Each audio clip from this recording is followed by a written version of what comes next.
Hey guys, so the next group of coping skills, or kind of like category of coping skills that I want to talk about, are creativity.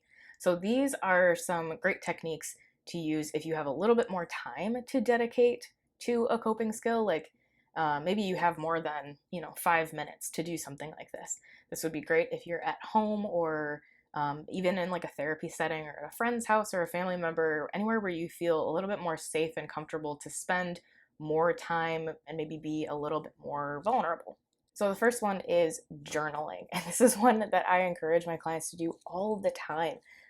There's something I think really powerful about journaling. Not only emotionally is it really valuable, but there's actually a lot of like physiological benefits to physically handwriting out a journal entry as well.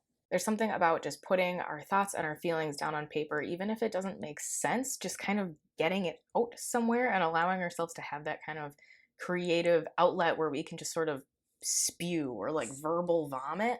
And we don't need to make it like look pretty or grammatically correct, but if you want to, you can make it look really pretty if that helps you kind of process through what you're thinking and feeling. It's actually kind of crazy what you can unlock when you're journaling. Like I, for instance, the other day, I don't know if any of you guys do this, but every January I try to kind of grab hold of a word that I feel like kind of sets the tone for my year. And I think back in like November or December, I thought that I had picked my word for the year, my word for 2022. And one of the first journal entries that I wrote, actually the first journal entry I wrote for 2022, I wrote the year of, and like cognitively, I was thinking about putting the word that I had already decided back in like November or December, and my hand automatically wrote a different word. So I think that there's something to be said about like journaling and actually going through the motion and the process of writing out what you're thinking and feeling can sometimes reveal some things that you didn't know were in there. Like, I thought that I had already picked my word for the year, but apparently, somewhere subconsciously in my mind, I had picked a completely different word, and I didn't realize that until I started writing it down. So, try journaling. If you need some help to think of like a prompt or like, a topic to write about, there's all kinds of stuff on Google. There's tons of like Instagram pages. There are cool journals that actually already have like pre scripted prompt pages. I've heard Wreck This Journal is a really great one to start with if you're kind of just getting into it. Or try bullet journaling. There's tons of stuff on the internet about bullet journaling. Another great creative coping skill could be writing a short story. So maybe come up with a character who's kind of like you in a way, who's maybe up against some kind of challenge in their life that has some similarities to what you're experiencing. Write about what you think that character would do, how they would conquer their fear, or how they would handle this big crisis that they're dealing with. Maybe the character is a lot like you, or maybe the character has a lot of attributes that you wish you could have. How could you be more like that character? How could you take some of the attributes or characteristics that you've imbued on this sort of like best version of yourself, and how could you make those a reality for yourself in your own life? Write a poem about what you're thinking or feeling. That's a great way to express yourself in a really creative form. Write a song. You don't necessarily have to, put it on the internet or ever perform it in front of anybody, but maybe it's a good way to blend music, which is also really great for your brain and really great for your emotional expression.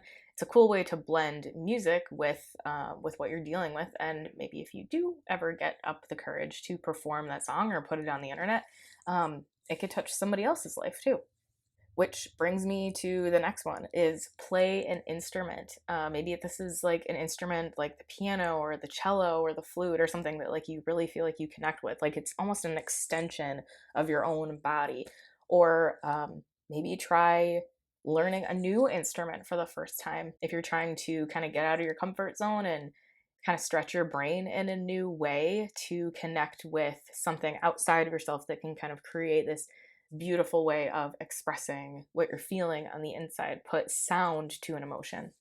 Knit something, sculpt something. This could be a great way to maybe get some of your anger out by like really squeezing clay hard, or making something beautiful out of like an ugly lump of clay. That's kind of a cool analogy, right? Paint something. Draw something, make a collage or a scrapbook. Maybe find like cool letters that you could cut out, or images or colors that you feel like really express and kind of visually demonstrate what you're feeling on the inside. Try doing a self portrait. It's actually like pretty interesting to see how we view ourselves and what features will bring out and what features will kind of allow to like recede back or kind of ignore, depending on our view or like our self-esteem or the challenges that we're facing in life. It's interesting to see how not only like your creative drawing skills can develop, but also how like our own perception of ourself develops over time. All right, guys. So again, I am Bridget with Open Chair Counseling. These have been some more creative, a little bit more time-consuming coping skills. If there's any that you thought of that I did not think of, feel free to leave them in the comments below so that we can help create this awesome, rich resource for other people to use.